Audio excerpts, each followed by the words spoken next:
Hello friend, कैसे हैं आप सब लोग। आई होप आप लोग बढ़िया हो। मैं KR सैनी KR एजुकेशन का सभी का स्वागत करता हूं। दोस्तों आज वीडियो में बात करने वाले हैं असिस्टेंट लोको पायलट को रेलवे के अंदर फर्स्ट सैलरी कितनी मिलती है आफ्टर ट्रेनिंग। साथ दोस्तों जो भाई लोग ALP की तैयारी कर रहे हैं उनके लिए बड़ा मोटिवेशन होने वाला है। जहां बेरोजगारी के दौर में एक एक रुपया कमाना बहुत मुश्किल है, वहीं लोको पायलट बन के आप लाखों रुपए तक कमा सकते हैं। जिस भाई की पे स्लिप मैं आपको दिखाने जा रहा हूं उनकी पहली सैलरी 75,000 प्लस बनी है और सैलरी देखकर आप चौंकने वाले हैं। कौन कौन से पायलट को भत्ते मिलते हैं। इसके अलावा दोस्तों ग्रुप डी से ALP बनना बहुत ही आसान है। आपके पास में ITI है और आप ग्रुप डी में एंट्री ले लिए या रेलवे के किसी भी डिपार्टमेंट में एंट्री ले लिए लेवल 2 या लेवल 1 में, तो आप यहां से लोको पायलट बन सकते हैं DPQ के माध्यम से बहुत ही इजीली। जिन भाई की पे स्लिप मैं आपको दिखाने जा रहा हूं वो डिपार्टमेंट कोटे के थ्रू LDC कोटे की जो वैकेंसी थी 50% उसी के माध्यम से लोको पायलट बने थे। उन्हीं की पे स्लिप मैं आपको यहाँ पे दिखाने जा रहा हूं। जैसा कि आप सभी लोगों को पता है 2025 की जो वैकेंसी थी LP CN 1/2025 उनका एग्जाम डेट आ चुका है 16 फरवरी से 18 फरवरी, 3 दिन आपके एग्जाम चलने वाले हैं। जिस भाई का सपना है लोको पायलट बनना वो डायरेक्ट रिक्रूटमेंट के माध्यम से बन सकते हैं। और यहाँ से अगर आपका सिलेक्शन नहीं होता है क्योंकि यहाँ पे पोस्टें कम होती है, कंपटीशन अच्छा खासा रहता है, नहीं तो आप जो यहाँ पे ग्रुप डी में प्रवेश ले लीजिएगा या टेक्नीशियन वगैरह में, वहां से भी आप जो है डिपार्टमेंट एग्जाम के थ्रू लोको पायलट बड़े इजीली बन सकते हैं, बशर्ते आपके पास में ITI अप्रेंटिसशिप या लोको पायलट के लिए जो क्वालिफिकेशन मांगी जाती है वो है, तो आप वहां से लोको पायलट बन सकते हैं। तो चलिए मैं आपको पे स्लिप यहाँ पे दिखा देता हूँ और उसमें बात करेंगे कौन कौन से अलाउंसेज है, क्या कुछ प्रोसीजर यहाँ पे रहता है। सबसे पहले दोस्तों आप स्क्रीन पे एक पे स्लिप देख पा रहे होंगे, तो उत्तर पश्चिम रेलवे NWR में भाई कार्यरत है और दिसंबर 2025 के पिछले महीने की ये जो है पे स्लिप है। यहाँ पे सबसे पहले नाम है और आप देख पा रहे होंगे designation ALP assistant loco pilot, mechanical आपका डिपार्टमेंट रहता है। और इधर जो है आप देखेंगे डेट ऑफ बर्थ वगैरह है 95 है और इनकी जो डेट ऑफ ज्वाइनिंग है वो है 13/3/2021 और लेवल 2 में ये भर्ती आती है। 19,900 इनका बेसिक होता है और ये भाई जो है लेवल 2 में है, लेकिन इनका बेसिक 22,400 रुपये हो गया है। देखिए दोस्तों 13/3/2021 को इनकी जो ज्वाइनिंग थी वो ग्रुप डी में TRD के हेल्पर TRD के रूप में इनकी जो पोस्टिंग हुई थी। उसके बाद में इनका टेक्नीशियन में प्रमोशन हो गया था, तो ऐसे में इनका इंक्रीमेंट लग लग के और 21-22 करीब इनका पेमेंट हो गया था, बेसिक पेमेंट हो गया था। तो यहाँ से ये दोस्तों लोको पायलट का एग्जाम दिए, 50% LP कोटे की जो वैकेंसी आई थी LDC कोटे की, वहां से ये जो है लोको पायलट बन गए। और यहाँ पे प्रोटेक्शन आपको मिलता है जितना, जैसे कि मान लो आप 25,000 भी बेसिक है और आप वहां से लोको पायलट में आप जा रहे हो LDC कोटे के तहत, तो आपका बेसिक को कम नहीं किया जाता, उतना ही बेसिक रखा जाता है। इसलिए भाई का 22,400 रुपये बेसिक है। अगर इनिशियल कोई भाई जिसका मान लो लेवल 1 में था वो 18,000 रुपये उसका बेसिक था और वहां से LDC कोटे का एग्जाम देके लोको पायलट बनता है तो 19,900 उसका बेसिक हो जाता है। 19,900 इनिशियल लोको पायलट का यहाँ पे असिस्टेंट लोको पायलट का बेसिक होता है, लेकिन भाई ऑलरेडी इसको बेसिक को क्रॉस कर गए थे तो इसको लिए उनका जो 22,400 रुपये यहाँ पे बेसिक है। और कोई नया भाई लगता है तो 19,400 रुपये 19,900 उनका पेमेंट होता है।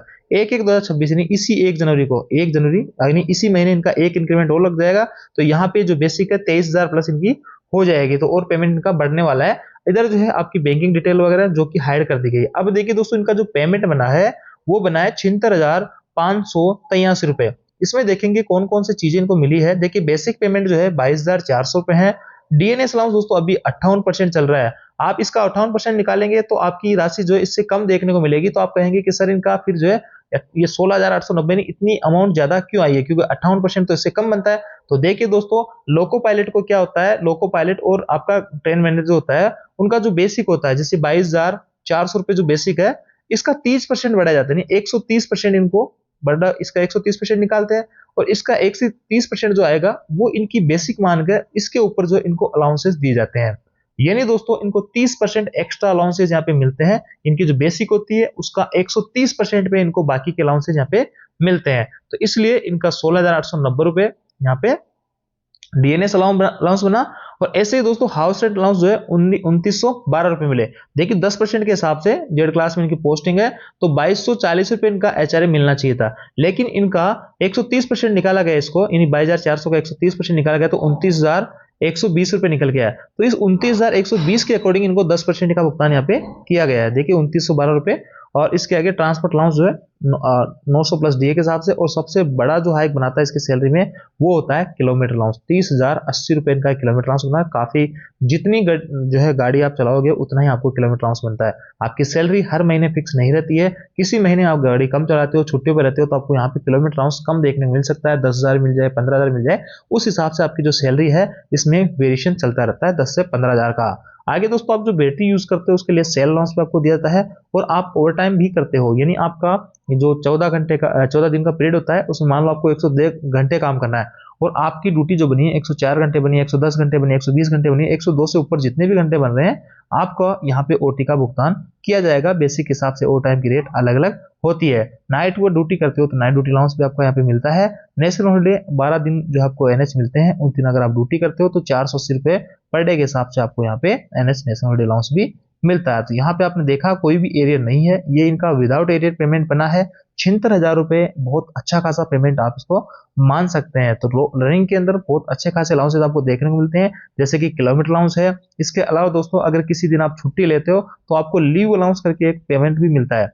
जैसे कि मैं आपको यहाँ पे थोड़ा समझाना चाहूंगा कि बेसिक जो है 22,400 रुपए है, इनका 30% एक्स्ट्रा इनको रिस्क अलाउंस वगैरह मिलता है, तो यानी इसका 130% अगर आप निकालेंगे तो 29,120 आएगा। इस 29,120 के हिसाब से इनको सारे अलाउंसेस का भुगतान किया जाता है। इसी के ऊपर 58% डी लगेगा, इसी के ऊपर इनको जो है एचआरए भी 10% या 20% 30% जो भी होगा मिलेगा। लेकिन दोस्तों 22,400 और 29,120 का जो डिफरेंस है, ये डिफरेंस यहाँ पे इनको नहीं दिया जाता। रेलवे का कहना है कि आप रनिंग रूम की फैसिलिटी का यूज करते हो, इसलिए 30% ही 1% पर डे के साथ से हम यहाँ पे कटौती करेंगे। अब मान लो किसी दिन ये छुट्टी पे रहते हैं तो उस दिन ये रनिंग रूम का लाभ नहीं लेंगे। तो दोस्तों आपको अच्छे से समझ में आया होगा कि जो डिफरेंस है इनका 130% और सैलरी के बीच में, वो इनको भुगतान नहीं किया जाता। रनिंग रूम के अलाउंस के रूप में इनका काट लिया जाता है। जिस दिन छुट्टी पर रहते हैं उस दिन 1% के हिसाब से बेसिक का जो 1% है इनको लीव अलाउंस के नाम से रिटर्न कर दिया जाता है। सेल अलाउंस है, ओवर टाइम है, एनडी है, कई सारे अलाउंसेस इनको यहाँ पे भुगतान होता है, और यही कारण है कि इनका पेमेंट अच्छा खासा बनता है। प्रमोशन की बात करें तो 5 से 6 साल के अंदर यहाँ पे इनको 4200 ग्रेड मिल जाता है। लेवल 6 में 35,400 की बेसिक हो जाती है, और सारा पेमेंट ग्रोस पेमेंट होता है वो 1 लाख रुपए प्लस यहाँ पे पहुंच जाता है। 8वें वेतन आयोग सामने है, और यहाँ पे जो किलोमीटर अलाउंस वगैरह उनको भी बढ़ाने की बात चल रही है। तो ऐसे में अगर वो होता है तो एलपी की सैलरी जल्दी आपको लाख रुपए प्लस यहाँ पे देखने को मिलेगी। टोटल रिकवरीज के अंदर बात करें तो ये सारी कुछ रिकवरीज यहाँ पे होती है। पेंशन का बेसिक पर डी का 10% सबका करता है। ये यहाँ पे अपनी सेविंग कर रहे हैं, बैंक वगैरह का सदस्य बने हुए हैं, मिलेगा सीटीडी का। और इधर जो है ये लोन वगैरह ले रहे हैं तो इनकी जो है कटौतियां है। 102 इनकी किस्त थी, 18 किस्त इनकी जा चुकी है, 102 बाकी है, 13,493 की किस्त कटती है। तो सारा कुछ कटौतियां होने के बाद में इनका जो पेमेंट बना है 56,359 रुपए बना है। तो ऐसे में दोस्तों आप देख सकते हैं पेमेंट कितना अच्छा खासा है। और आप इनिशियली कोई लोगो पायलट बनता है तो 19,900 उनका बेसिक रहता है, यहाँ 22,400 है। बेसिक में यहाँ पे 2,500 का डिफरेंस है। उस हिसाब से अगर मोटा मोटा मैं बात करूँ तो इससे 5,000 आप कम मान लो इनिशियल किसी लोको पायलट की। अगर पे स्लिप किसी इनिशियल लोको पायलट की होती तो भी आपको 70,000 प्लस यहाँ पे सैलरी देखने को मिलती। लेकिन मैं फिर कहूंगा दोस्तों, यहाँ पे सारा कुछ डिपेंड करेगा किलोमीटर अलाउंस पे।